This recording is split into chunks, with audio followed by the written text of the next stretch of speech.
Randall, I'm so happy to talk to you. I'm pleased to be talking with you as well. You're the founder of the Admired Leadership Institute. And one of the interesting things that we had talked about before on the phone was your sort of view of leadership as behavioral and not psychological. Can we just dive right into that? Listen, for very good reasons, because people are very different from one another. It's no surprise that leadership and the way that people academically and professionally have looked at leadership focuses on those differences. And so anyone that's ever had a team or been in a marriage or had a partner or simply had multiple children realize that the differences are marked between people. And so and then what you realize very quickly is that you yourself stand out in very distinctive ways. We're all unique. And so what the psychological individual difference view suggests is that the first step to becoming better as a leader or as even as a person, is to understand who you are, and then to understand the differences on your team or with your spouse or with your friends and the like, and then to adapt and flex to those differences. So, and that makes perfect sense. And in fact, it's a requisite piece that I would say we should all respect our psychology, and literally just about everyone's trained to think about leadership in that way. But over a really long period of time, having learned a lot of the classic classification schemes and ways of diagnosing and assessing people's differences, and so forth, the more experience you have, the more you realize that people they understand themselves better, but they don't change. They don't actually get better at this thing called leadership. And so in contrast, not necessarily as a replacement, but as an addition to the psychological view. A very long time ago, when I started studying leaders, I started asking a different question. And the question was not who you are, where did you come from, or demographically, what makes you up. What I started asking was a very practical, applied question, which is, what do you do that other leaders don't do? Now, interestingly, what I found very early on was that most leaders don't know what they do that other leaders don't do. But by talking to people around them and observing them and the like, you come up with a very different understanding. And that understanding is the way that I like to frame it is it's a behavioral view, which says, here are the specific things, the specific actions and routines that eventually become habits if you're really committed to this, that leadership is comprised of. And what I'm a big advocate for is the idea that of course excellence in just about everything on the planet, from physical acts and skills like dancing to hitting a golf ball to preparing for an exam, they all have routines to them. Excellence in almost everything has a set of foundational routines. Is it any surprise that leadership also has a set of behaviors and routines that are associated with it that are very different than what we generally know? So that's kind of the difference between the psychological view and the behavioral view. So what got you interested in studying these routines of excellence? So I don't know exactly, but I've always been a very applied person. And so I've been interested in organizations most of my adult life, interested in what influences people in organizations, how they manage conflict, what are some of the things that they do in order to excel.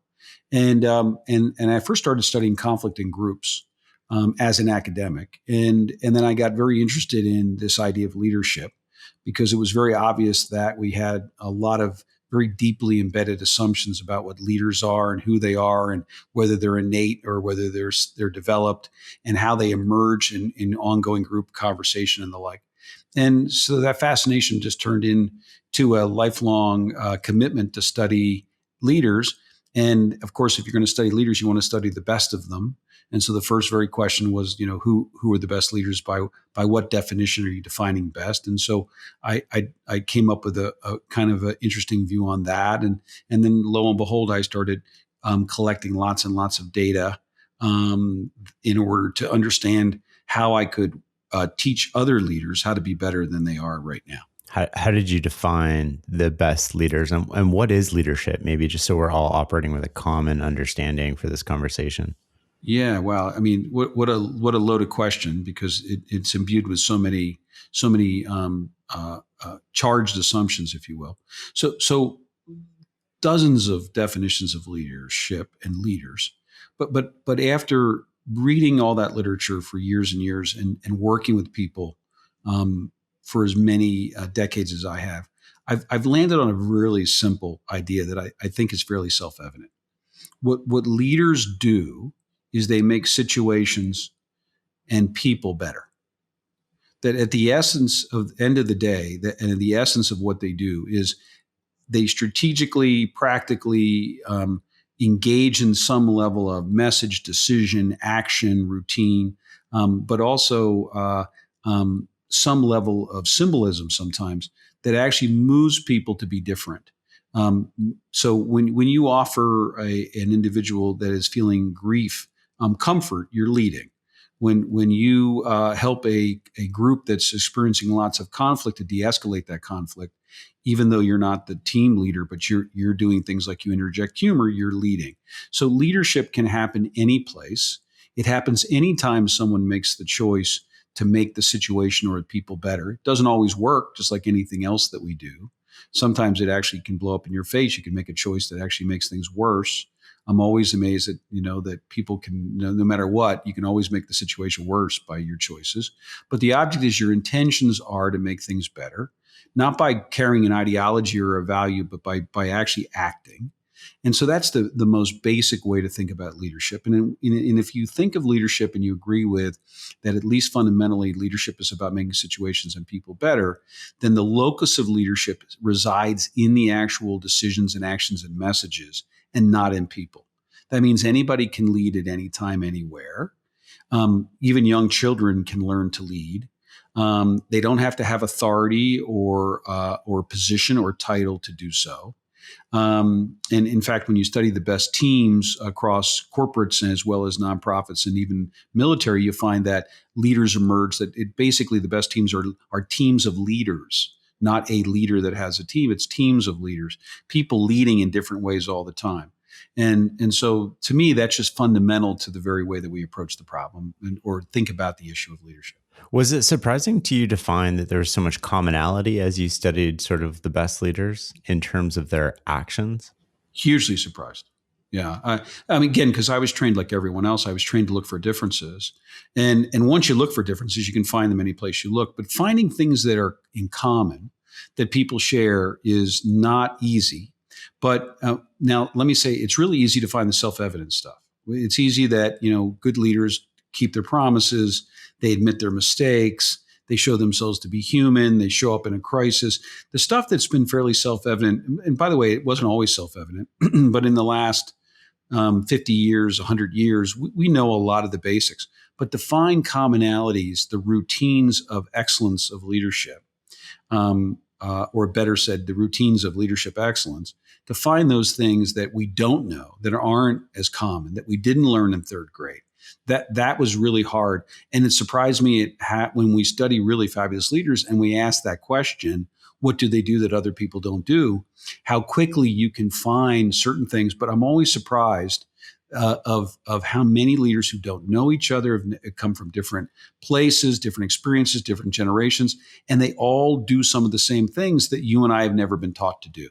And so that's always surprising to me. Every time I find a new admired leadership behavior, I'm always shocked that I couldn't see it before, didn't see it before, and how ubiquitous it is across most of the leaders that I've ever studied. I just couldn't see it until the pattern emerged. And but once it emerges, it's both surprising and very empowering. I want to get into some of those specific behaviors around different topics for leadership. What are the various components of leadership in terms of, I know there's sort of you develop and coach people, you inspire people, you make decisions. How do you think about those? Gosh, there's so many of them. And there's probably some that are more core than others. I don't think there's anybody that doesn't think leadership involves making decisions and quality decisions. If you're going to make people better, then the tool that you have is criticism and feedback and evaluation and judgment and advice and counsel. So the idea of carrying feedback in some way becomes a critical function of leadership. I think not all leaders develop teams, but one can argue the families are teams, a very particular kind of team. So most leaders have to understand how teams and team cultures come to be, how to create coherence in a team, how to create alignment on a team. So that's a function of leadership. Motivation, inspiration, which you mentioned, I think is such a critical and underplayed area of leadership because it's so hard to do, especially on an everyday basis. And we have so many misunderstandings about it. But there's many functions, from strategy to change, to the ability to stylistically put yourself together so that people want to listen to you and yield to what you have to say. Lots and lots of functions. I don't really put them in any kind of hierarchy. They're just all interconnected. Yeah, they're all interconnected. And so something that I would call an inspiration, say a routine or a behavior, you might look at it and go, well, that's really about relationships. And then you and I would say, well, yeah, you're right. It's about relationships. It's really about your credibility to even create the context to have that relationship. Oh, so it's a credibility behavior. Oh, but what we're really doing when we impart that is we're imparting a symbolism, a value. We're carrying a value. So it's really about the symbolic values and the character so everything kind of interplays with one another. But lots and lots of different functions of leadership, and we know most of them. There's nothing there that's hidden from us. I wouldn't say anything that is a part of leadership where you would say, really, you wouldn't be surprised by any common function of leadership that we would go about trying to understand or study. And are these behaviors that the best leaders use at work, or are they just behaviors that are ingrained into them as people and they transfer to relationships outside of work, like friendships or? Well, it's such a wonderful softball question because there's so many ways I can answer that. So let me tell you a story. All the way several decades ago, I first started studying what I considered to be the best leaders that I could inside one organization. And we all know that in the way the popular culture as well as the academic cultures define leadership always has something to do with results, getting things done, performing at a high level, whether that's measured or not, being good at what you do. And so results really matter. And in fact, what you find in our society in particular, that results really define leadership in a very systemic way. Because we equate outcome with leadership. You bet. And so the idea is we promote people of results. But when I first started, way before I figured out admired leadership and behaviors, when I first started studying leaders, what I was surprised by is how many of the best results leaders I could find that were willing to talk to me. And I was asking and interviewing teams, how many of the teams really despised those leaders that had these fabulous reputations, that these leaders were being promoted very rapidly inside their organizations, but everybody around them would have voted them off the island. They were all scratching their heads saying, I don't want to work for this person. And so I realized very quickly, and I'm not the only one, that results is a part of the equation, but not the whole equation, that you have to have followership. And the idea that you have to have people want to follow you, that in fact, when you find a leader that has great followership skills, what people around them will tell you is they feel differently when they're around them. They want to be engaged by them. They feel differently about themselves when they're engaged by those people. They create a loyalty to those people, don't want to let them down. They believe that loyalty is reciprocated, where that person stands for them. And so it creates a very different context by which that person engages the leader. So I quickly started studying leaders that had both results and followership skills. Well, I happen to have a large energy organization that's long since been subsumed by even a bigger energy organization in Chicago. The CEO had sponsored my study, and he was a leadership junkie, if you will. And he said, Randall, I love your approach to this.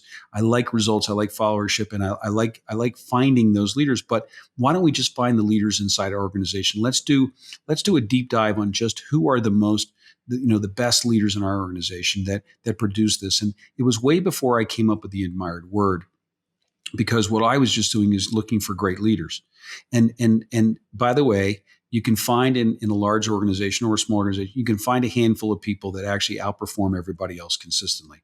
good markets, bad markets, up, lots of talent around them, less talent, lots of resources. Everybody can lead better with resources and revenue.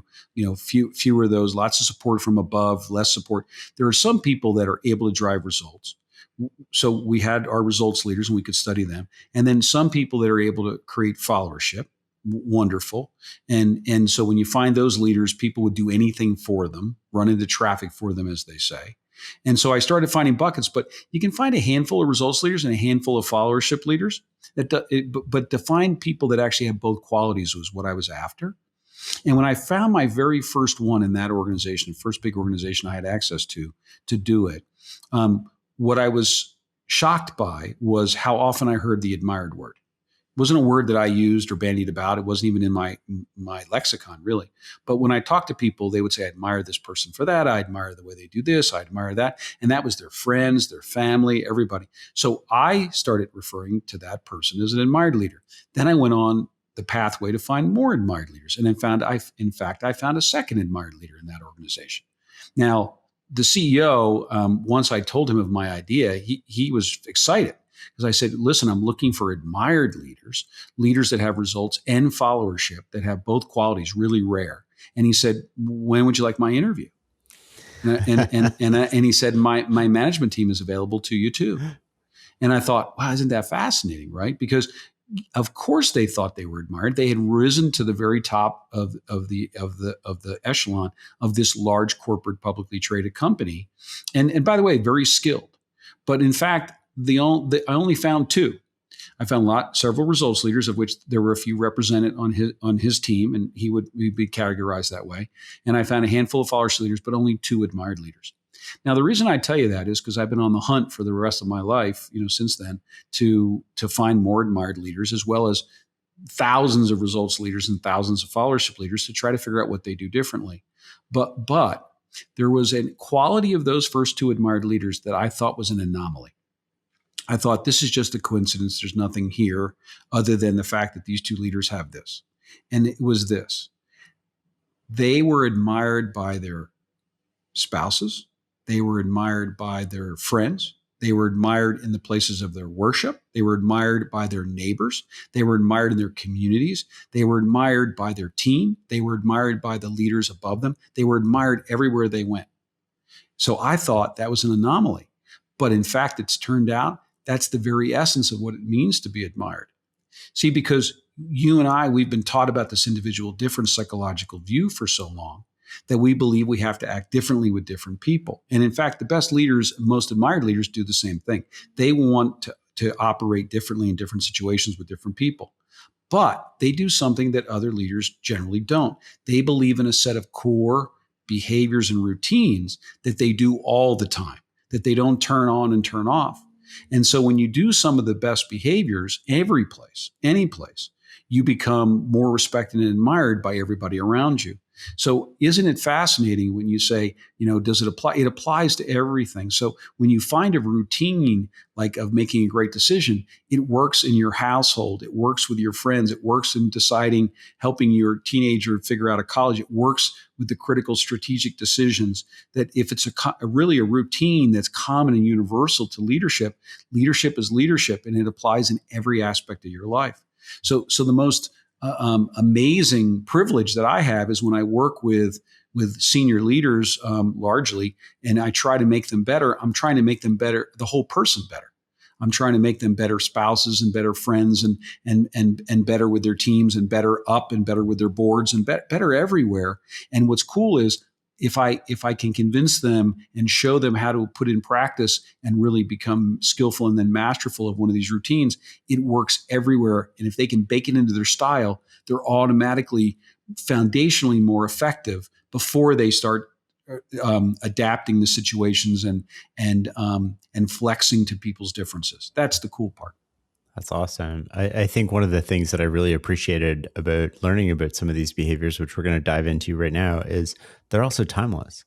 So when you learn them, I mean, it's not something you have to relearn and learn again because it changes or there's a new strategy or a new book or a new thing. These apply always across all situations. I believe so. And the one thing that I would say about the timelessness issue is if they're truly wisdom and they're truly universal, and then therefore they're timeless, we can't know perfectly because we don't have the behavioral or textual data probably prior to the 1960s or 50s. That's not very long ago.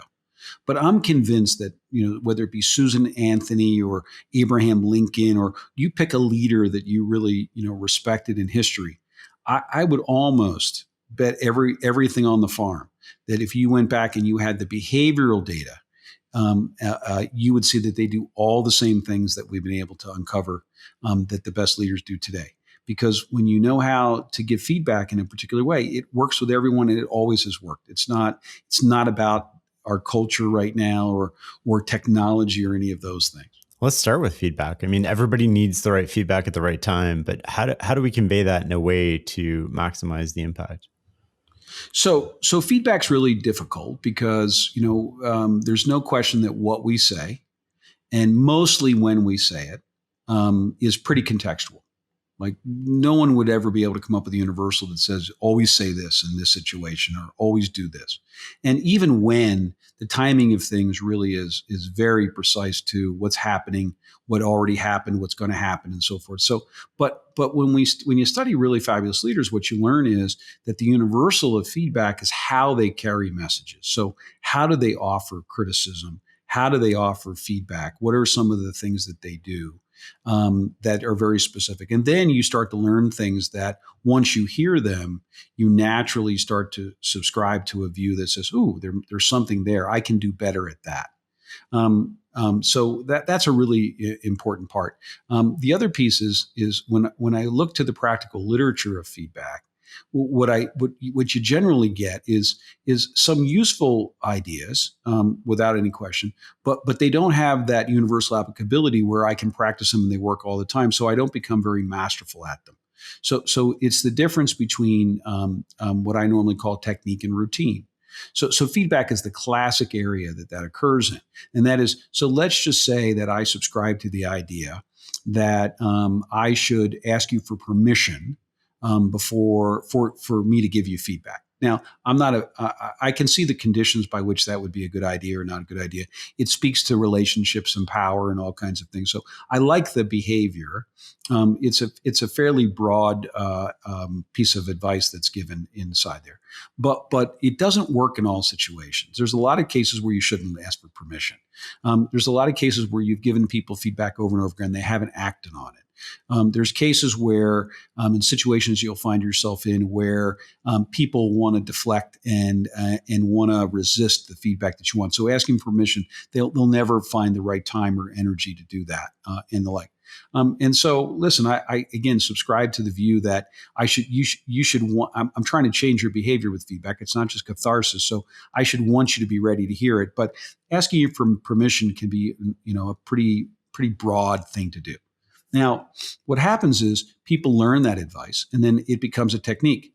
By that is, every time they give feedback, they think, oh, okay, maybe I should ask for permission. Well, it doesn't happen in one situation. I'm with my child, yesterday, and I'm not, I wasn't thinking about asking for permission because they needed to hear something right away, even for safety's sake, and so on and so on. So what happens with a technique is it's something I do for an effect. I do it for a reason of an outcome. Not just the outcome of I want to make you better. I do it because by asking for permission, as an example, I get you to want to hear what I have to say. Great. Okay. But the problem with that is, as a technique, I don't do it very often. I only do it when I want to have that effect.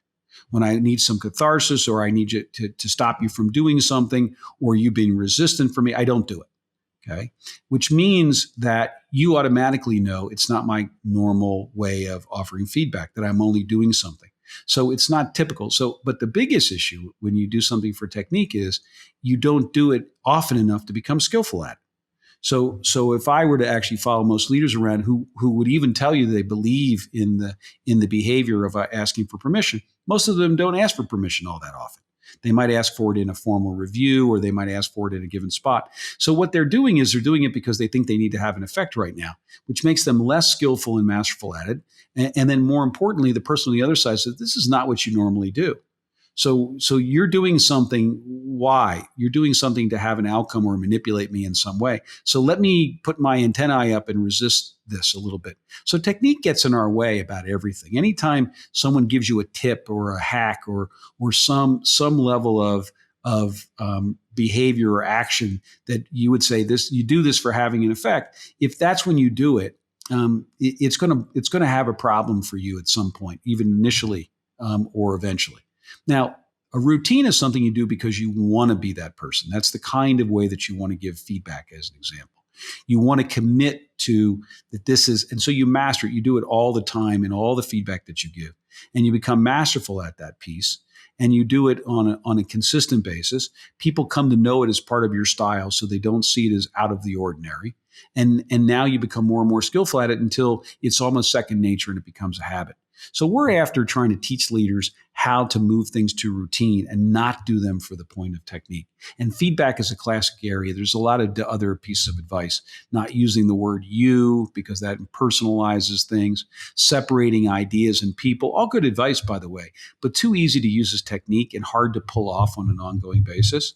So feedback's a really interesting area that when you really try to get under the covers and find out something cool about it, something neat that you can teach other leaders, that's universal, that's timeless, when you find something, it's really, really powerful.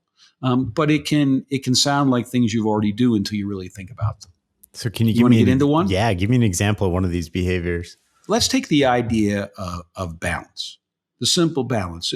And by the way, you know this one. This is in your head. I'm just going to be very specific about it. Okay. And it's going to take me a little while to really unpack this one because it's got a lot of different pieces to it, but I think you'll find it rather fascinating. So no surprise. We all have a natural and intuitive understanding that negative information carries a lot more impact and weight than positive information. So even when I think you've done a lousy job, I'll normally start it with some throwaway like, oh, that went pretty well. Like, yeah, you really worked hard at that. Like, oh, the audience seemed to really like that one piece. You'll start out with some softening of the blow. All right. Because number one, you want people to hear you. But number two, you naturally know that if you go negative to start with, that people withdraw, they shut down, they react, they do all kinds of things. So naturally what happens is we start to offer feedback. Most feedback and criticism, most of it other than praise and flattery and so forth, has a negative tinge to it. And so not all of it, but more of it. When you're trying to improve people's performance, you're giving them at least constructive criticism around try this differently, do this, and so forth. So because we know that the negative and the positive are very different, and because we know the negative is overweighted, it's called the negativity effect, by the way, not my research. We naturally buffer almost everything we say on a scale. We start with a little bit of positive, and then we offer a little negative, and then we get to our negative. Now, if I do that consistently, if I give you one little positive and then I give you my 4 criticisms, the balance is not there. It's actually out of balance, right? So let's take an example of that, just real simply. Let's take the idea example of a presentation. So let me give you 2. I'm just going to make it up on top of my head, but let me give you two pieces of feedback presentation. Right. So my first feedback goes, hey, the presentation went pretty well. I think the audience was engaged, but listen, your slide in the deck, slide 10, it was like not really understandable. And slide 15 confused everybody. I didn't think you tied your introduction to your conclusion, so you lost people at the end. When you got to Q&A, you started out okay, but boy, you were really flat-footed on the second question and your answer was really weak. And I thought the audience was not as responsive at the end as they should have been across the presentation. And you're thinking, wow, okay. I mean, really? You thought the thing went okay and that the audience was fairly engaged? Like, I don't remember that, but I remember you just crapped a lot on everything that I just did. And I don't hear much of that, by the way, but let me give you a different one, different view. Let me give you the same feedback, but in balance. So the individuals, instead, the leader says to you, listen, I think the audience was engaged across your presentation. I think it went pretty well. I want to tell you that I never saw slide 8 before, and I thought it was masterful. I thought you took something really complex and made it simple. I thought when you reached, before you got to Q&A, when you reached your main point, I thought that you hit it hard several times to the point where it resonated with the group. I think they were excited to get to Q&A to ask you questions. I thought you started out Q&A really well. And I believe that your answer to the fourth question, which was the hardest question of all, around like why we do what we do, you just hit it out of the park. Now, let me be critical on the other side. Okay. Your slide 5 was indecipherable. We got to do something about that. Your slide 10, really took something that was complex and made it even more complex. I didn't think you tied the introduction conclusion nearly strongly enough. I thought when you got to the Q&A, your second answer to the second question was really flat-footed and really left people wanting. And I think the overall people could have been a lot more engaged if some of those things were fixed. That's an example of the difference between feedback in balance versus feedback being totally out of balance. Because I don't know anybody that wants the first one. There are a lot of people that don't want the second one either, by the way. But if you really want to get better, you want the second one. And you can deal with the balance of it. So now what did we learn? I'm not telling you anything yet. I haven't told you the behavior yet. So the behavior is not just about being in balance. It's about how you're in balance. And when we study the really best leaders, the best leaders on the planet, the most admired leaders everywhere, they all do the same thing. They all start positive, just like we all do intuitively when we're going to be critical. But their positive is as vivid, elaborate, and as detailed as the negatives are going to be. And they generally match in terms of number. So if I'm going to give you 5 criticisms, I probably need to have 3 or 4 or 5 really positive things. But they can't just be at a level of vividness or detail that is not equal to what I'm going to do in a second. So if I'm going to focus, I'm going to start positive, and I'm going to go as deep into that positive as I can. And then, by the way, if I tell this to leaders all the time, they'll say, well, I have 5 criticisms, but I only have 1 really good positive that I can focus on. Well, first of all, I'll tell them, stretch yourself, right? See if you can come up with 2, right? But more importantly, they're only ready to hear from you 2 criticisms right now, because the only way to keep that in balance, and again, it doesn't have to be perfect, it doesn't have to be 2 to 2 or 3 to 3, but it needs to be slowly or somewhat in balance to do so. Now, what I also think is interesting about that behavior is when you become masterful at it, you practice it all the time, there is no criticism that you can't give that's in balance. None. And the balance is not about what you say. It's about how, and again, starting positive, how detailed, how vivid, how elaborate are you in the positive as well as the negative. But let's look at a different aspect of the balance issue, which I think is equally fascinating, which is all relationships are in balance, either in positive or negative, because almost everything that a leader says to somebody that reports to them or works with them is either positive or negative. There's not a lot of neutral. And that's true with teachers and students. It's true with parents and children, okay? Where the power relationship exists. It's almost everything. So I'll leave it to people like John Gottman and other people to talk about marriages, because the same thing would apply to marriages. But let's just talk about leader relationships. So how quickly they can get out of balance. Every time I talk to you, I'm focused on trying to get you to be better. But in the process, I'm giving you negative feedback. I'm giving you criticism. I might spike on a couple of things that I say are positive, but I'm out of balance. And so what happens is when you have a relationship that has almost always negative information, negative feedback versus positive, then what happens is people withdraw. They basically stop listening, or they react. And so, I can't tell you how many leaders I've dealt with in my life who will say, I have a team member or I have a child in my life, and every time I say something, even before I get it out, they're defensive, they're counter arguing, they're right. And I know immediately it's because they feel as if their relationship with that person is out of balance, that they have to defend themselves because the equation is hugely negative to positive. And so they know a criticism is coming their way, and they're bracing against it, which is why they're counter arguing, or they're turning off, or they're sulking before you even finish, or they shake their head before you even get the whole idea out. And so anytime a relationship is out of balance, negative to positive in terms of the general feedback and criticisms that are offered in that relationship, you're going to have that evaluative climate, and it's going to go hugely negative. Now, The opposite is equally problematic, by the way, especially with children. You can have a relationship that is really, really positive. All you say is positive stuff, that there's very little negative, so it's out of balance that way. And most people would say to me, well, how can that be a problem? It's a problem because what happens is when I do offer a piece of criticism or somebody else does, people freak out. They're not ready for it because they've only heard positives. Several examples. One of my favorite examples is I sat down with a leader who had gotten 15 years of positive performance reviews, got a brand new leader, and that leader was fairly critical. And that leader in their first review gave them a very honest, what I thought was an honest and fair review. But they couldn't see it as honest and fair because they had been used to so much superlative for so many years from so many leaders that were not courageous enough to be honest with them, that they absolutely went catatonic when they saw this particular feedback, which I thought was just objective. That happens with kids all the time too. If you want to really prepare children for success, you have to give them a nice balance of feedback, positive, negative. Again, it doesn't have to be perfect, but too much positive makes it so that people get alarmist when they hear negative, and too much negative means people defend themselves on an ongoing basis. You and I can do better by striving to be more in balance in our relationships. And then when we are going to be specifically in a critical moment, trying to make somebody better with feedback, we need to start positive and make that positive set of remarks be as vivid and elaborate and as detailed as the negative is going to be.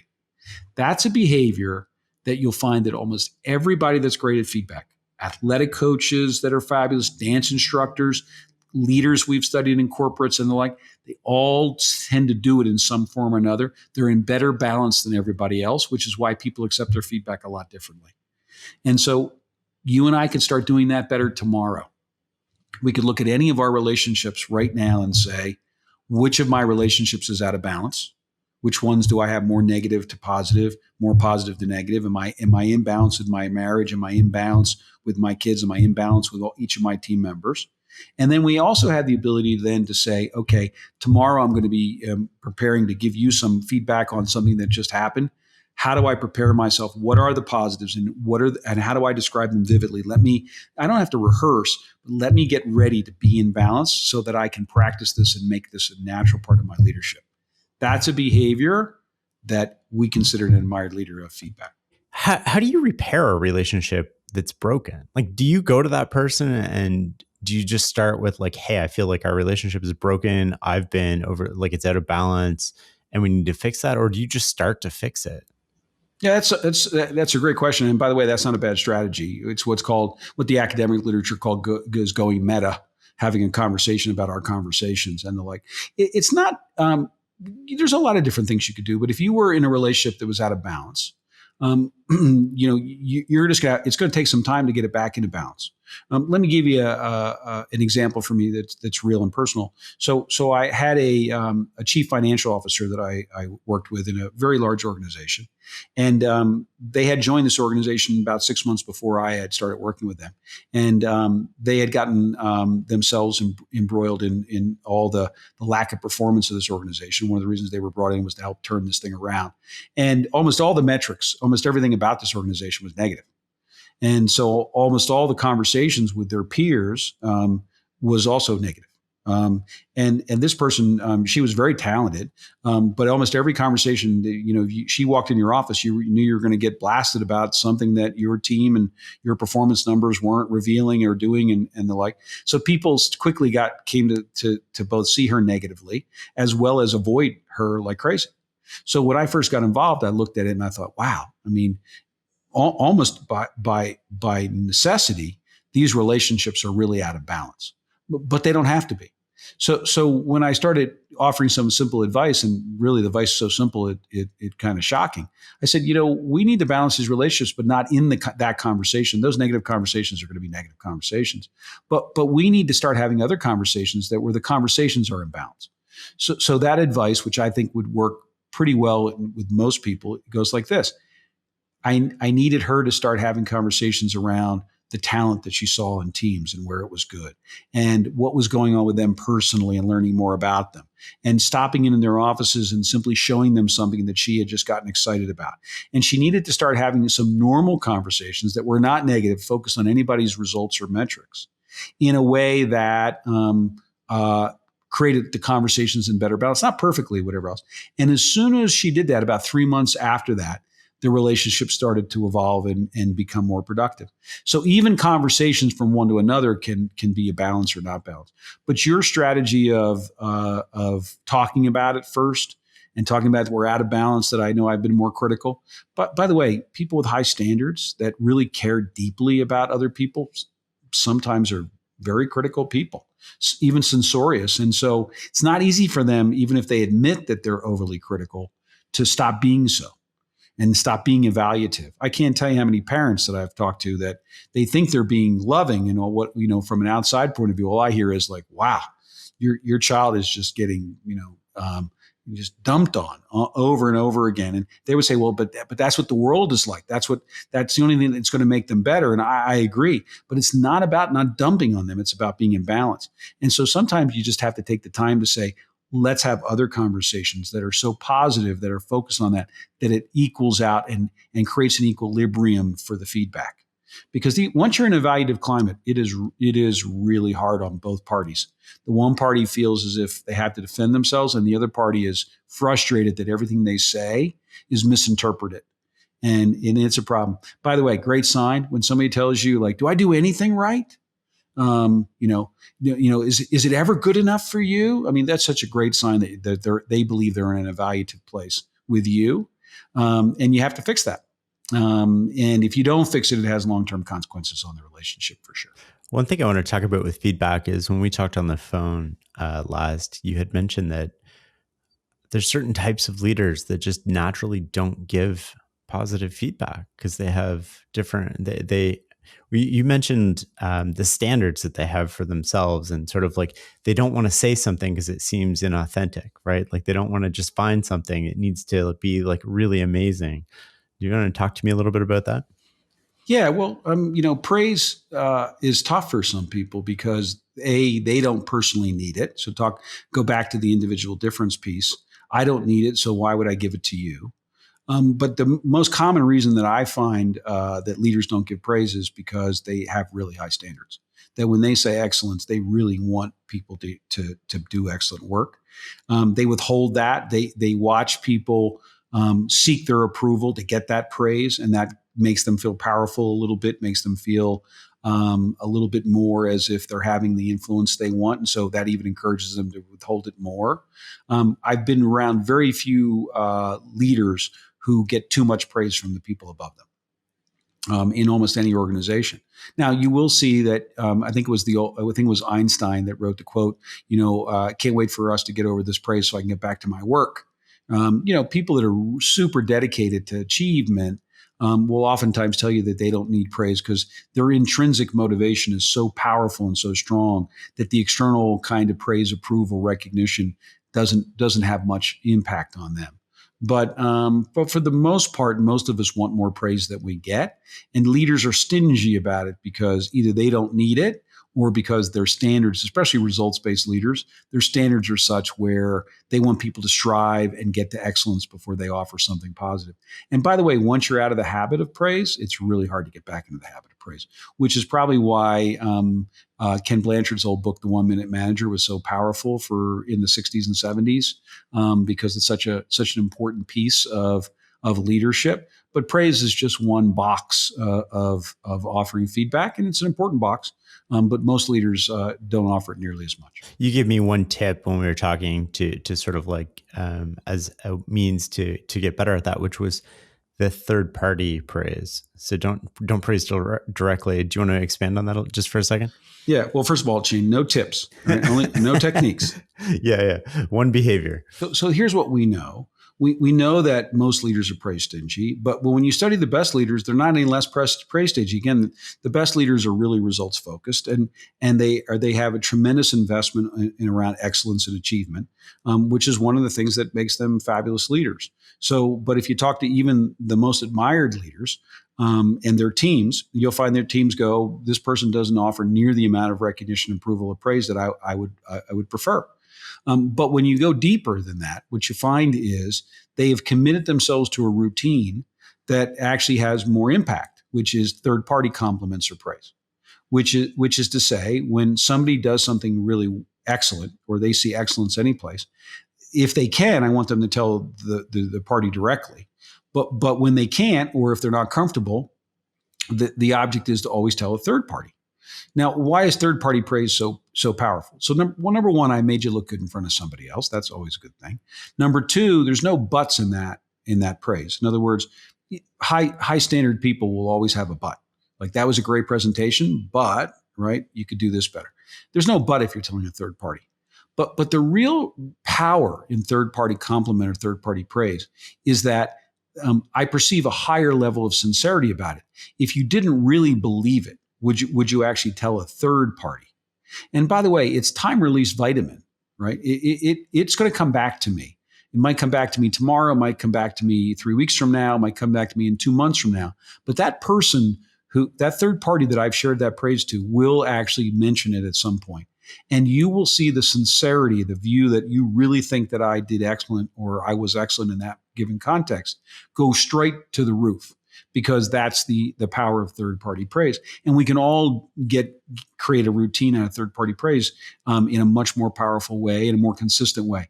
I coach leaders all the time. Anytime you see excellence, I want you to tell the first person as much as you can, but always make it a rule. Like a hot potato, you have to tell a third party. And when you walk in and you praise your leader to one of your leader's peers, or your son or your daughter with one of their friends, them not present, or your spouse or partner to one of your in-laws or one of your neighbors, it always comes back. And people are always astonished that you would go out of your way to offer third-party praise, that you must really have thought that was special.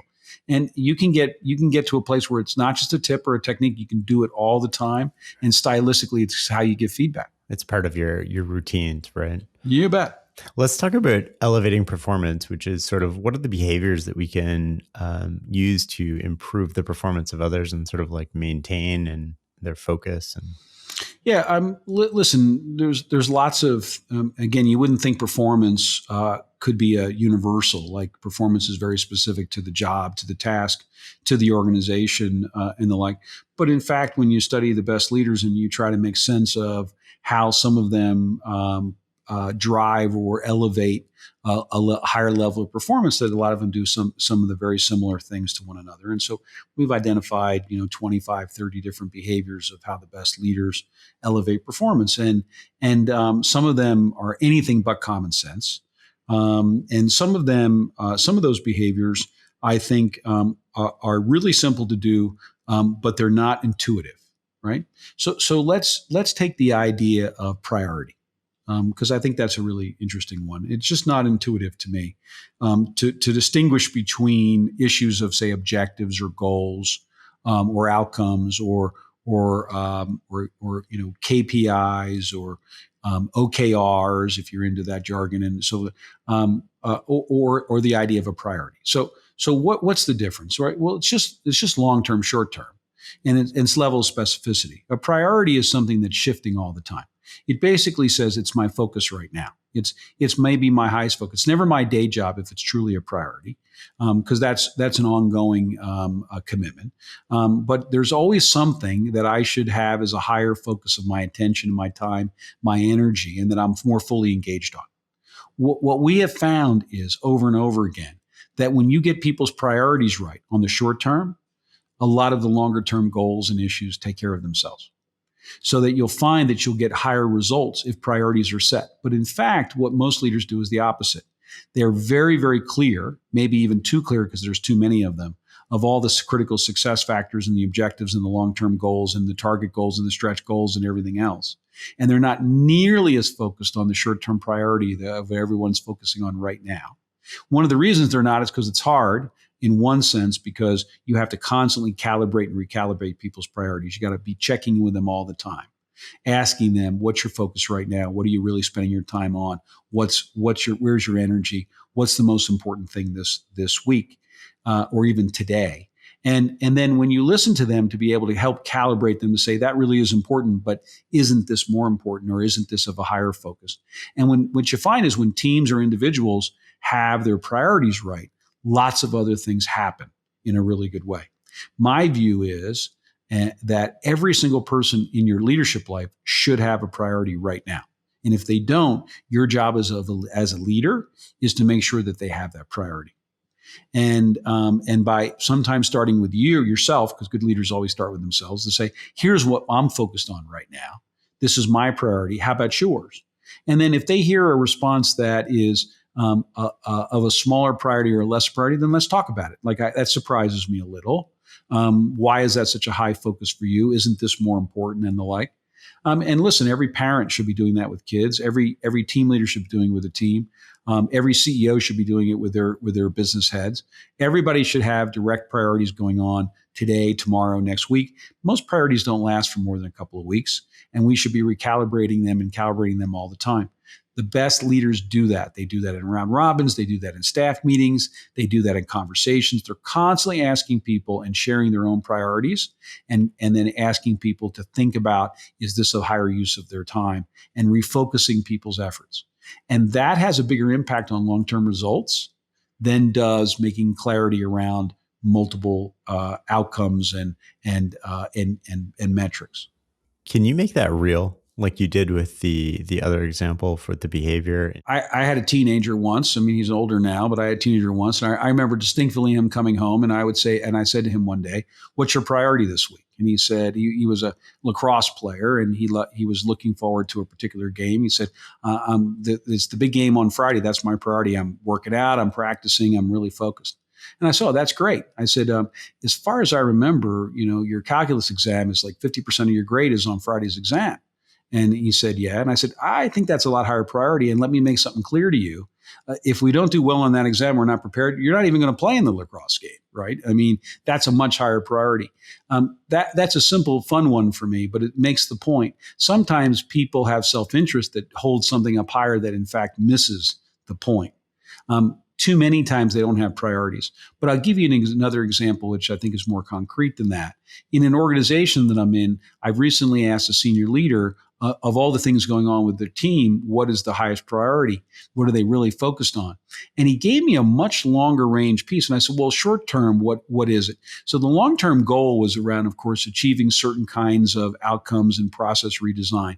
And then as I got him narrower and narrower, this was a gentleman, I got to, he's focused on it. But then there was one relationship that had been problematic for the last few weeks that he and I had talked about.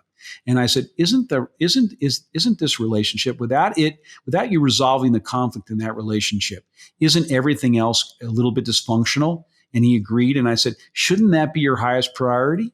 And then he admitted, yeah, I've been putting that off. And I go, if it's not your highest priority, you're going to put it off forever.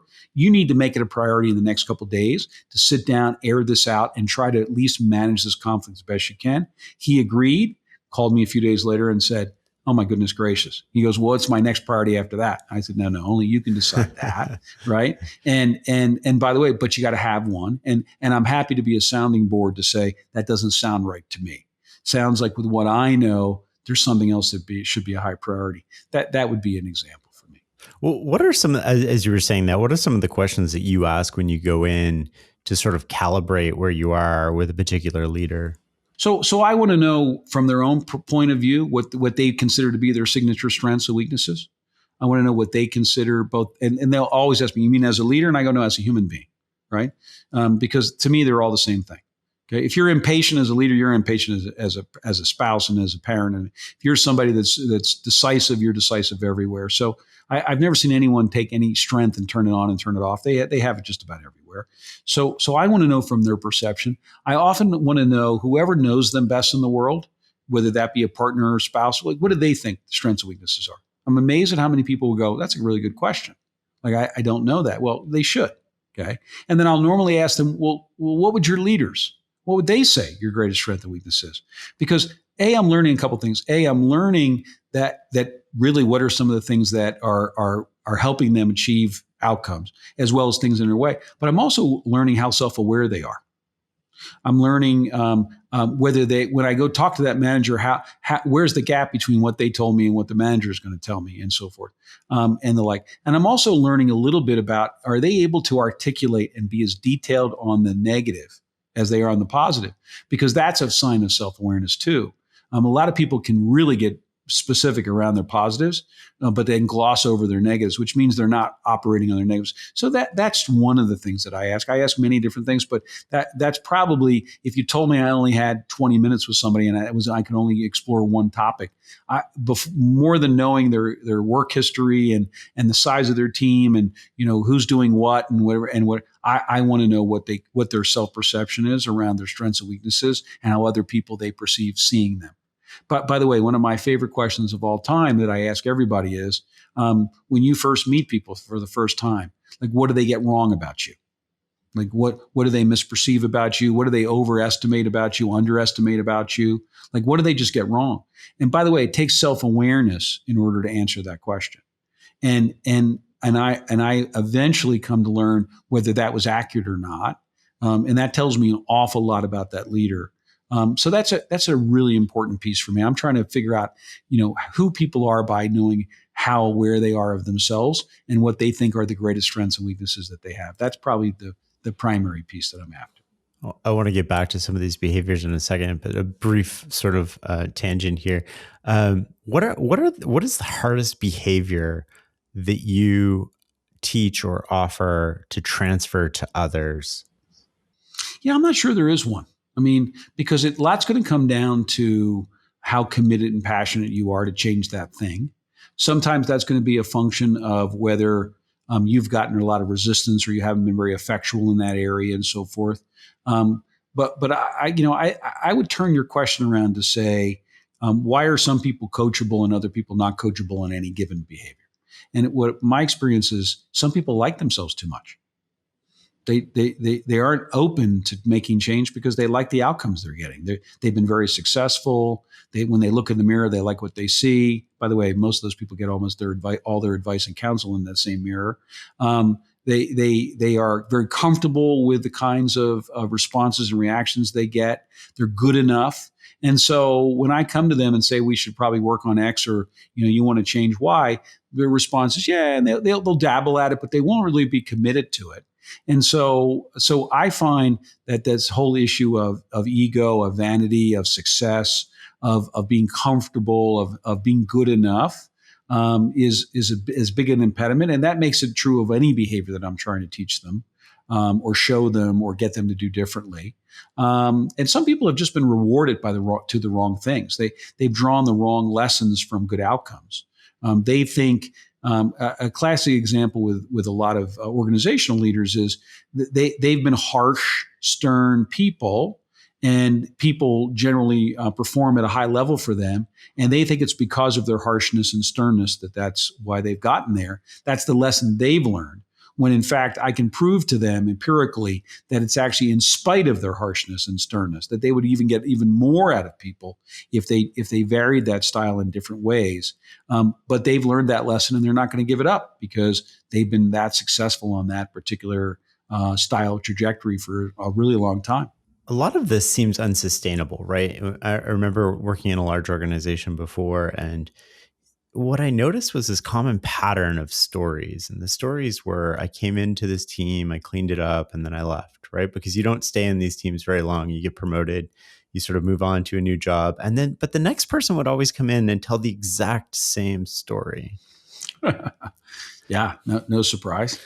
Is that a common thing or? It is. Yeah, it is. I mean, because the larger culture and the talent in that organization is what is influencing whether different kinds of processes or acts or strategies are going to be enacted in a way that produces sustainable outcomes. I believe it was Peter Drucker that said, culture eats strategy for lunch. I would tell you that talent sets the table. And so without talent, you've got nothing. But if I'm trying to influence an organization at the deepest level, I want to deal with talent first. But culture has a big impact, and that's what you're really describing. You're describing a culture that is either self-satisfied or that believes everything's going to be a fad. They're going to wait new leaders out. They like the outcomes they're getting by being dysfunctional. I have to tell you a fun story for me. So when I was first starting to work with senior leaders, in organizations. I was working in a large insurance company, and they had a problem that had been a perennial problem for them. The CEO had asked me to work on this problem with the team, and I worked on the problem. And I came up with what I thought was a very practical, a very powerful, very elegant solution. I presented it in front of the executive team. They all believed, similar to me, that it was really a beautiful piece of work, and so I was very pleased. And then I watched, and they didn't do anything. Like, they didn't change. They didn't bring it up. They didn't execute on it or anything else. And then about 6 months later, the CEO and I were talking, and I said, he goes, yeah, we really need to commit ourselves to that. And we need to revisit that. And so we revisited it again, and I brought it up again, and we talked about it, and then they didn't do anything about it. So I was scratching my head, and they were paying me a very nice fee. And so I didn't want to complain too much, but I was scratching my head, and I was talking to a mentor I had at the time, and I described the problem to them. And they said, oh, I can tell you exactly why that's happening. And I said, well, why? And they said, oh, because somebody, maybe multiple people, are benefiting from that problem. They like that problem. They want to own that problem. They want to keep that problem because they're benefiting from that problem. And when I really started thinking about that, that is the essence of why a lot of change doesn't occur. Because people like the outcomes, not all of them. They admit that there's dysfunction on one side of the equation on that problem. But to give it up and to change and get away and lose that issue means that they lose something, and they really like it. They're committed to that thing. And so a lot of change organizationally and in families and in relationships don't occur, not because they're not the right answers, we don't know what to do, but because people benefit from, both in terms of power, resources, right? They benefit from those problems existing. And so you and I come up with all the elegant solutions we want, but one of the reasons that people don't do things is because they like the dysfunction that they have. I don't mean the complete part of the dysfunction, but they like the outcomes that they're getting right now, and they don't want to change. Is there any behaviors that you can, like, how do you address that? Or do you just leave it and people need to see it themselves? Yeah, to a degree. People learn when they're ready to learn. People act when they're ready to act. There's nothing that I can do to propel them forward if they're not ready to. But sometimes we can talk through, if you expose why people don't want to change, or what the benefits of change are, or expose that people are benefiting from this issue. I remember going in a large organization once. There were like 86 different mediums for communication in this organization. We were working with the person that was in charge of all of them. And one of our piece of advice was, well, first they needed to really narrow them down. They needed to create a little bit of a communication council to control them and have a common message. They needed to vet the messages with the executive team, and all common sense stuff. Nothing that's surprising. And he got honest with me one day, and he goes, okay, that's great. You do some great work. We're not going to do any of that.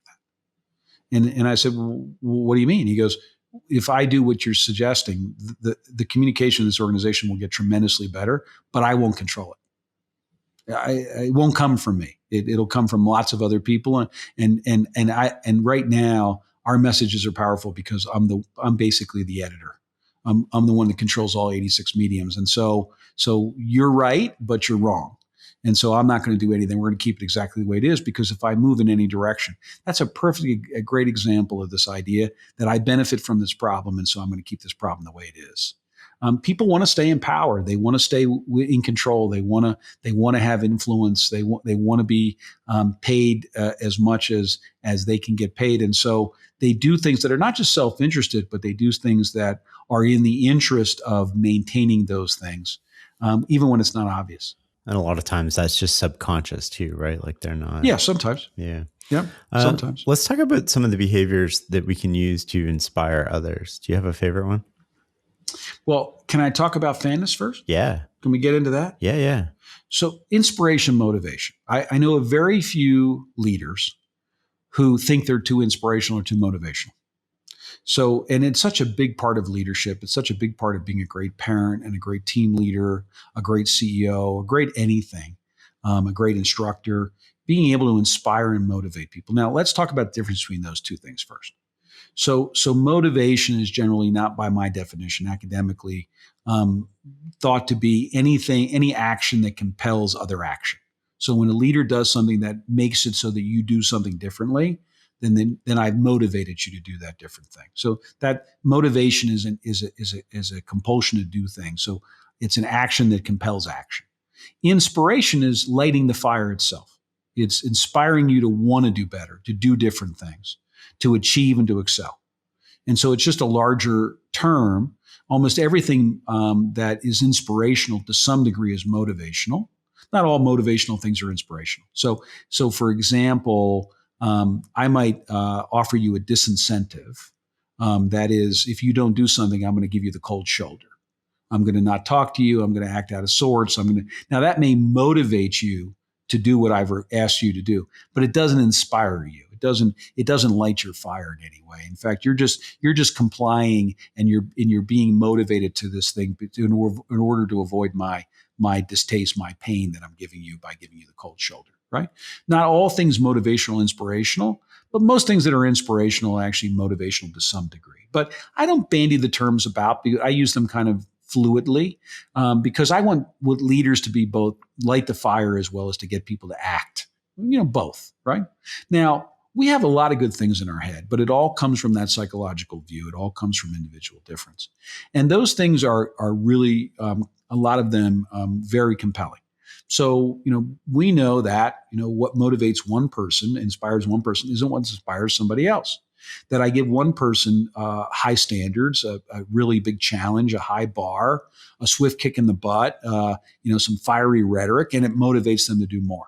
Somebody else, I give them an exact same message, and it actually demotivates them. They feel singled out. They feel as if I don't have confidence in them. They feel as if that challenge undermines their ability to concentrate and focus. So people are really different. One person I offer praise, I give some recognition. They'll do anything for my recognition. Somebody else, it's like they wear a force field, bounces off them as if like it has no effect at all. People are really different. So the first thing that we normally do is we try to size people up. And we know that we have to understand what motivates people and inspires people differently. And so there's a fairly tight list. There's some that are more popular than others. If you read somebody like Daniel Pink, or you read the people that wrote Prime to Perform, which is a really good book, or something else, they'll tell you that things like mastery is something that really inspires and motivates people, that investing in your being better, especially in the newer organizations, right? The idea of having a higher purpose, the ability to answer the why question. Why are we doing this? And giving people higher reasons. That's motivational and inspirational. They will say, which is all correct, by the way. They will say things like autonomy, control, responsibility.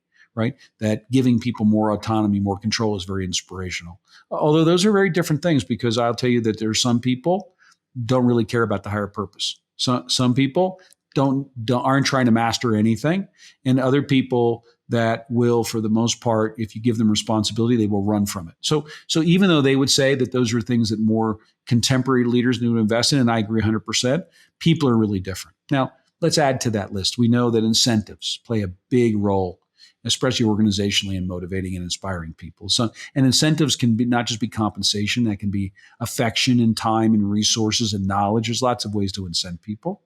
In large organizations, I've been in financial services and coaching a lot of leaders there for a long time. There are some people that are really coin operated. They only do things for the coin. The compensation drives everything for them. And other people, not so much, right? We know that some people really like to belong, to have status, to have a certain title, to drive a certain car, to go to a certain university. They're very motivated and inspired to achieve those kinds of desires. Other people, not so much. You and I both know that in addition to praise, that sometimes it's just relationships, watching somebody that we admire, respect, and wanting to be like them, be around them, gain their respect, and have their recognition implicitly is a big influence on whether we'll do what we should be doing, or lighting our fire, right? But people are really different. So the deal is, what happens is, most of us try to become more inspirational by sizing people up and then deciding, you need more incentive, and this other person needs more autonomy and control, and somebody else needs more mastery. And by the way, praise will never get you in trouble. And so we try to adapt and flex. And what we realize is that life is really much more emergent than that. In the ongoing conversation that happens all day long with many people, and all these relationships we have, it's almost impossible to adapt and flex like that. That even with our kids that we see all the time, or with a spouse we're with, a good portion of the time, it's really tough to size up every situation and know exactly what motivates and inspires them, and then to react in the emergence of the meaning that transpires between us in conversation and in action, for us to actually pull that off. So what most leaders do in defense is, in a very calculated way, every once in a while they'll sit down and try to do something that's inspirational, motivational, but generally they have a go-to. And their go-to is whatever inspires them. So if there's somebody that's inspired by praise, they generally offer a lot of praise just about everybody. And if there's somebody that really is inspired by the idea of influence and empowerment and control and autonomy, then they give that to everybody. And they kind of say, and so they have a go-to, which means they're missing some people completely, and other people it depends and the like. And so lo and behold, we go off and we're not as inspirational, motivational, because we just have a hard time becoming skillful and masterful at this thing of inspiration, motivation, right? And that's where we kind of are. But when we started studying leaders a really long time ago, what we learned was there's actually universal of motivation and inspiration, one that everybody on the planet, independent of culture, gender, age, experience, everybody wants it. That everyone desires it. And in the process of that, if we can master that thing, it doesn't mean we don't do the other things. We should be doing those too. But that if we get good and skillful at this one thing, then it becomes the game changer of how the best leaders really motivate and inspire. That's where I want to go. So the way I like to offer the frame of this, or the way that I like to introduce this idea, is by offering a frame, because we've been able to identify 40 plus behaviors of inspiration, motivation that are all about this idea, and I'll maybe cover one or two of them with you right now. But in the process, you can figure out the rest of them if you have the idea in your head. So what's the idea? So I want to tell you a story, because golf has always been an important thing to me. I don't know if you've ever played golf, but I played in college, and I competed in it for a long time, and I love the game and love what it represents and the like. And so I've been a big fan of an aficionado of golf. And so I want to tell you a story about Tiger Woods. So in 2005, Tiger Woods was at the height of his prowess, way before the 9-iron went through his windshield and all the different unseemly things came out and his life fell apart and things changed, right? But at 2005, he had the skills that nobody had ever seen on a golf course, and he was doing things that nobody could ever even imagine that he could do, especially under competitive pressure.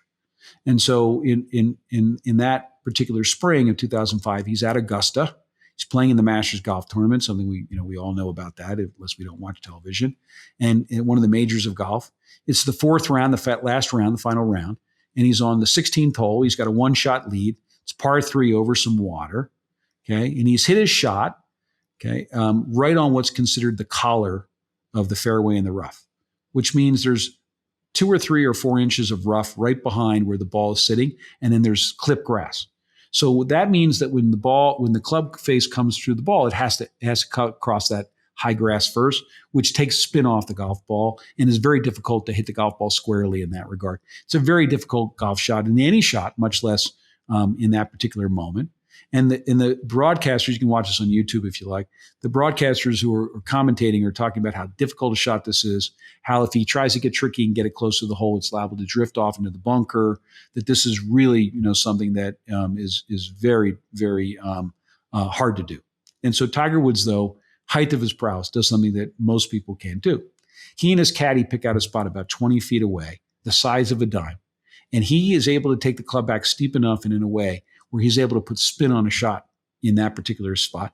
The caddy later admits, hits exactly the dime spot, not sort of close to it, but exactly the spot, rolls up into the side of the hill, stops and checks because it has spin, and then it starts to trickle back down toward the hole. It's moving directly toward the hole, and the people around that green can see what might happen. They start to freak out. They start to jump and scream and clap and yell and hoot and holler. And so that ball gets slowly toward the cup, and the volume continues to go up. It gets about a foot of the cup, and the volume even increases. And then it sits on the edge of the cup for 2.2 seconds. Now think about how long that is, right? 1 second, 2 second, right? The Nike logo is not perfectly, but pretty closely and framed on camera. I'm not even sure what that was worth because that was on his golf ball. And then it makes the final revolution and drops into the cup for what's considered a birdie 2. He's now got a 2-shot lead and he goes on to win the golf tournament. One of the more amazing golf shots in competitive history. If you're an aficionado of golf, it's always in everybody's top few, right? It's my favorite one, but it's always in everybody. Now, why do I tell you that story? Sports writer, major sports writer, standing on the side of that green watching all of this, had been to every major sporting event in the world, okay? Said that when that ball started trickling backwards toward the cup, in the amphitheater of what that ground did with the trees and the grass and everything else, there were about 5,000 people there. He said he had never heard or seen anything like it, that the enthusiasm for that shot was unequaled. And when it got closer and closer to the hole, he said people were making so much noise and that they were so enthusiastic about what happened. He said everything was moving. The ground was shaking. He could feel the vibration up to his thighs. So he wrote the next day in the newspaper that ball made the final revolution for one reason and one reason alone, because everybody around the green wanted it to go in. Not because they thought they could make it go in. They didn't think they could collude to that. But their enthusiasm for that shot is the only reason it made the final revolution. He wrote, there was no way that ball could sit on the edge of the cup. Everything was moving. The ground was shaking. It was like an earthquake. Okay? Can I tell you that is the universal of all motivation and inspiration? Because here's something that everybody on the planet wants. They want the people that they respect, that they admire, that they look up to. They want them rooting for them. They want them clapping, cheering for their ball to go in. And what that really means is they want them to say and do, which we'll talk about that, and prove that they're a fan and that they would do anything for them to succeed. And that's the universal. And there's no exception to it. You have that and I have that. And everybody we're ever going to lead has that same desire to have those people, maybe they respect us, I hope they do, but they have those people that they respect. They want those people rooting for them. And it's not enough to simply tell people that you are. You have to prove it every day. So we've been after it for a really long time because we learned about this way before Tiger Woods' story. That's just a story that helps illustrate it. We started learning about this universal almost 30 years ago. And in the process, we've been able to identify all kinds of behaviors. And you'll be able to figure out any of the behaviors if you simply ask and answer one question. In this given situation, what would a fan do? What would a fan do? Now, most of us are decent fans with good news. Most of us, when the report card comes back and they have high grades and the team is achieving their results and the sales are up and revenue's up and when marriage is in a good spot and not having strife, and most of us can be decent fans. We can root, we can cheer, we can be positive, we can offer praise, we can be positive. But the deal is the best leaders say, no. I have to be a fan all the time. Good news and bad news, because it's not dependent on whether I offer hard feedback or hold you accountable and have difficult conversations. It's not about your performance. It's about my leadership. And I can choose to be a fan consistently all the time. It's not about giving people mixed messages. It is about saying my fanness, and that's the term I want to use, that my fanness, which is really what the idea is, has to be consistent. And it has to be with everybody that I lead directly. And I have to prove it in my ongoing behaviors. And so I have to ask myself, what would a fan do? And when you study the best leaders, what you're going to find is they're great fans of everyone they lead. And they prove it on an ongoing basis behaviorally in ways that you and I have never heard about that we can easily master. What would a fan do? Because what most of us do is we celebrate that good news appropriately to the event. And we have a dinner, or we call somebody out in a team meeting, or we acknowledge somebody, or we simply tell somebody that we're proud of them, or we can't believe that they've achieved that result and it's been spectacular. That's what most of us do. But what a fan really does is, and only a fan would do this and no one would ever ask somebody to do this on purpose, a fan keeps that great news alive. They actually extend it in time. They take that accolade or that wonderful outcome, and they don't keep it alive forever, but they keep it alive for longer, so that you, as a person that I lead, has the ability to benefit and bask in that accolade for longer. And by the way, everybody loves it when leaders do that. So how do they do that? They document that piece. They take a photograph of it and frame it. They make a screensaver out of it. They make a T-shirt from it. They write a letter about it, and so that you can reread it. That letter. They decide to share with you an inch of scotch every month for a year. They celebrate it in different ways, but they keep that. They name a conference room after you temporarily. They name a sandwich in the lunchroom after you for that accolade for 3 weeks, not forever, and not inappropriately keeping it alive, but keeping it alive longer and extending it in time. Only a fan would do that, and it inspires and motivates people like crazy. Not by itself, not enough, but consistently, if you're somebody that extends and expands and keeps great news alive, you'll find that people respond differently to your leadership. You add to that lots of other behaviors and like third party praise. And now all of a sudden you have somebody that you would do anything for because they're doing things that you would never ask for, but that make you feel differently about yourself. That's what it means to be a fan. And fanness is something we can all master or we can all work harder at. And there's nobody that isn't already a fan. Sometimes the question is to purposefully go after that and figure out what would a fan do in this particular moment. I like that a lot. I think it's sort of like if you're the employee or the person, I think of it as sort of the difference between having a job and being all in. Right? When you have a job, you show up from 9 to 5, you do what you're told, you go home. But when you're all in, you're constantly thinking about it. You want them to succeed. You want to succeed with them, and you want to do everything possible to make that happen. Agreed. And by the way, that's the way to get them all in. Yeah. Right? Because that's really what the outcome of inspiration, motivation is all about. You light that fire so they want to excel. Makes your job a whole lot easier too, by the way. What we found is that when you're a fan, people will be a fan back. I love that conceptualization, sort of like being, the people that you care about the most and being their biggest fan. I think that that's a really good way to frame it. It seems easy when everything's positive. How do you deal with bad news and still be somebody's fan? Like, how do you have a tough conversation with your spouse or somebody at work when you want to be their fan, but you know the end result is going to sort of not be what they want?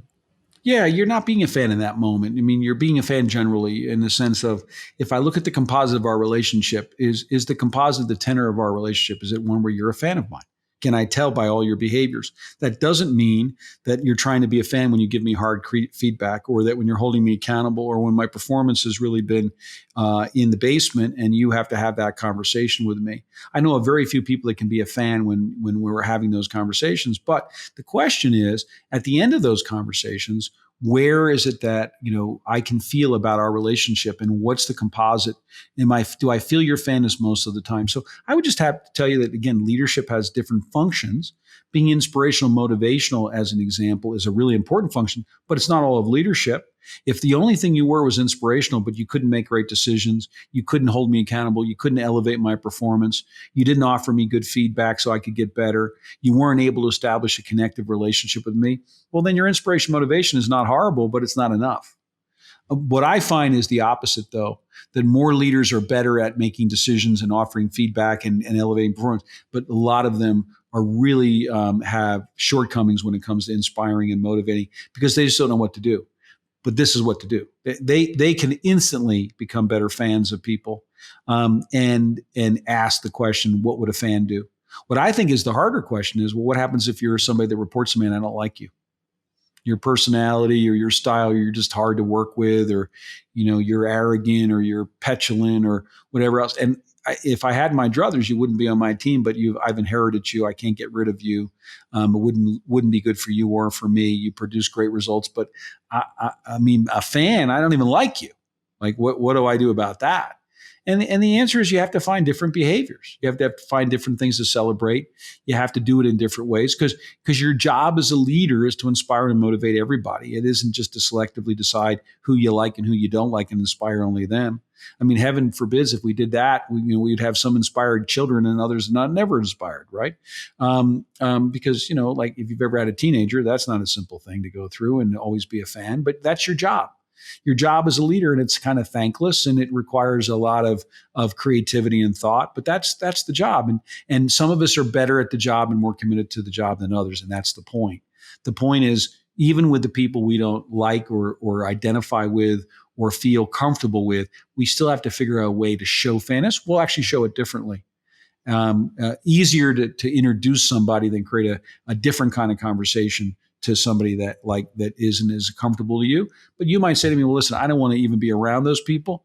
You got to suck it up and really decide, do you want to lead or don't you? And I think your choice should be to lead, but that's an individual choice. But all of us can do that anytime we want. Any of us can be a fan of anyone and choose to lead in that way. What does it mean to lead during a crisis? Is there anything different about that than leading during status quo time? Yeah, I think so. We know lots about when leaders, I always call it when things go wrong, because all crises are when things are going wrong, because it kind of encompasses tragedy, crisis. I had both the privilege as well as the disconsternation of leading a lot of senior leaders in New York City during or right after 9/11. And so that was a horrible time. And I learned a lot from that in terms of that. That was a different kind of crisis. Crisis like the social injustice, things that are going on contemporarily, that's a different kind of crisis. But anything that's changing reputations of people and leaders is crisis. So you can have a crisis with a given client. And that's equally real. I mean, if that's a significant client that's been longstanding in the firm and they're changing their reputation about, our reputation in their minds because of something we've done, or they at least perceive we've done, that's real crisis for us. And so what do you do? What do the best leaders do in crisis? And I could regale you for a long time in terms of just the behaviors that we've identified. But maybe the one that matters the most is this. It's not the actual act that defines you. It's always your response. It's the response that defines your credibility in every case. People will eventually forgive you and forget about or hold in less saliency the actual incident or act, but they will never forgive you for the response. The response has to reek of competence, integrity, and sincerity. And so you have to think about, what's my response? And that means there are certain kinds of rules in a crisis. Number one, I don't respond in little pieces and then change my mind.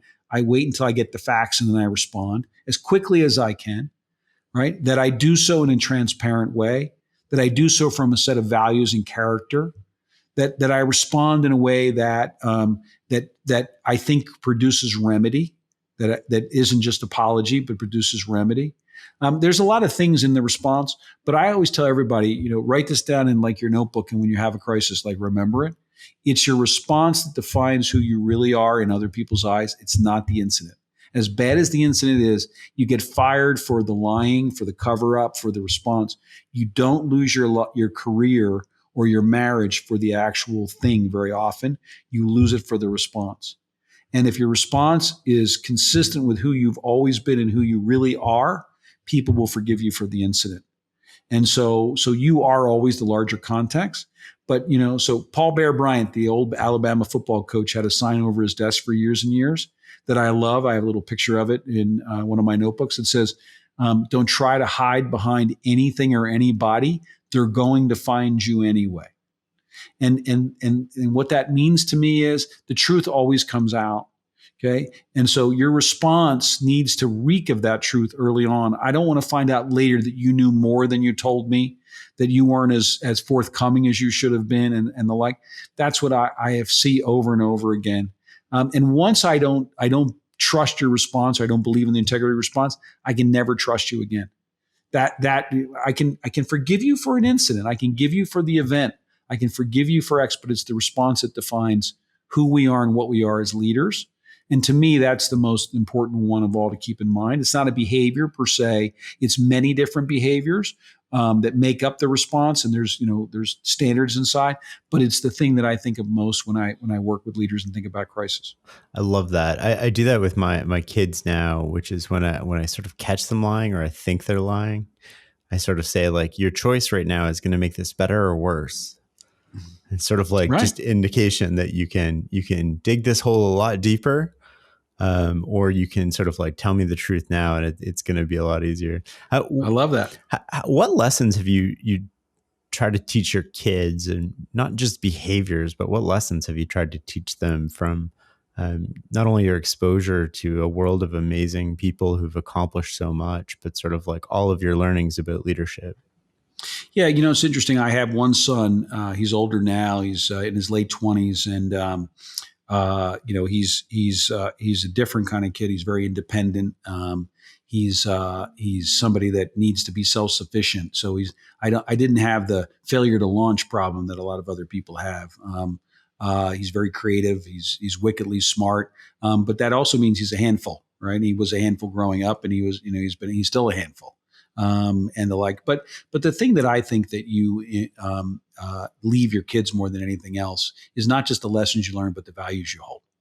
And as long as you hold them consistently, and it's you leading by example, and I don't mean on an every moment basis of every action, but if your kids don't know what you really stand for, what values really matter to you. And by the way, there were some that I think he knew that I held, that it took him a long time to come to those values. I think he holds most of the same values that I hold now, based on his own experience and the like. But I think you have to talk about them explicitly. You have to act on them and live them. And it should not be something that it shouldn't be Obi-Wan Kenobi. Like, I don't know what that really is. That's a mystery to me. You shouldn't need slogans for them either. You should be able to be transparent and like, this is what I stand for. I'm not saying you have to stand for that. This is what our family stands for when you're younger, that you don't have a choice at a certain point, but then you do. You're an independent mind and think, and this is what I value. And I think that's the thing that we leave our kids more than anything else, because at the end of the day, it's the values that underline and guide their actions. They're the principles by which they form, their choices. So when you say to your kids, listen, this is, you can make a good choice or a bad choice. You're really thinking, like, think about where that comes from. Like, by what value are you going to make that choice? And you've seen me, you've watched me, and you kind of have a sense of what choice I would make, not based on just the choice, but on the values that would drive that choice. And the more you're transparent about that with kids, the better. How would you answer that question? Our family values? Oh, I think every family values different things, but at a certain point, I think when kids are young and they're very impressionable and they haven't had big peer influence yet, and education hasn't decided to take our parenting from us and so forth and so on, I think it's important that they have a common sense of what the family stands for. One of the most common things that families stand for is the family comes first. That's a very common value, that it's about us first. We stand together. We have solidarity as a family. We're always here for each other. We have unconditional love, which is another value that's part of that. I think that's a common one. But there's no right set of values. But I think it's early on, while the kids are younger, and they don't have the ability to form their own values or have their own experiences where they can generate their own independent views. You got to say, this is what we all value together right now. You'll be able to make up your choice on your own soon enough, but for right now, that's who we are and what we stand for. And by the way, you and I both know that it has a tremendous influence on what eventually shapes their independent values. That's a great place to leave this, Randall. Thank you so much for the time. This was an amazing conversation. I appreciate you taking the time and engaging. Is there any chance that we can talk a little bit about our course? Yeah. Do you want to? I know. Yeah, we're still recording, so let's do that. Okay, great. So we've invested a tremendous amount of time over years. We've been coaching senior leaders and have a fairly large firm. We try to stay low profile about it, but we've had a tremendous amount of success. And for reasons that I can be very brief about, because of having larger influence and wanting to influence thousands of people instead of hundreds of people, and as well as it's time for some of this information to not be lost. We've decided to put together a digital leadership course that includes and describes and teaches people a lot of these behaviors. And I know you've spent some time inside of it. I loved it. I thought it was one of the best things I've done ever. Oh, that's wonderful. Thank you for that. And so we picked 10 modules of leadership. That is functions of leadership, feedback and change and time management and so forth. And then we took 10 behaviors inside each one. We explained those behaviors in 10 minutes or less in a video that involves a bunch of people. And we have outlines and examples. And we're excited as all get out about being able to put it to the world, and we think it's going to have a big impact. Again, there's not many exemplars of a behavioral view. I'd have to go back to Dale Carnegie and then maybe Ken Blanchard. But there's not many. Most leadership works, courses, and books and seminars operate either from an individual viewpoint or from a principle viewpoint. And by the way, both are good. Principles are guiding values in essence. They're also universals in many cases, but they're not the specific actions of behavior. So these are all 100 very specific actions. We chose 100 out of a set of several hundred. We're kind of proud of it, and we hope that it'll have bigger input. It's the reason I decided to offer and come on a podcast, because I've been trying to be anonymous for the last 30 years and have done a fairly good job. I was going to say you've done a good job. I didn't really find any interviews or anything when I was doing research. Exactly, and it's on purpose, because I'm a big believer that leadership is about other people. That we're supposed to be in the background, not in the foreground. That Bob Dylan was right when he said, when you're on top, you're really on the bottom. That doesn't mean you have to be a servant leader, but I think you have to think in the mentality of, this is not about me. So we're excited about this thing we called Admired Leadership. And we called them, and the landing page is admiredleadership.com. There's a couple of things that'll change your view about leadership that anybody can access. And so I'll leave it there, but would love it if your audience went to admiredleadership.com and checked it out. We've definitely linked to that in the notes on the show page here. Thank you so much, Randall. My pleasure, Shane. Thank you for taking the time.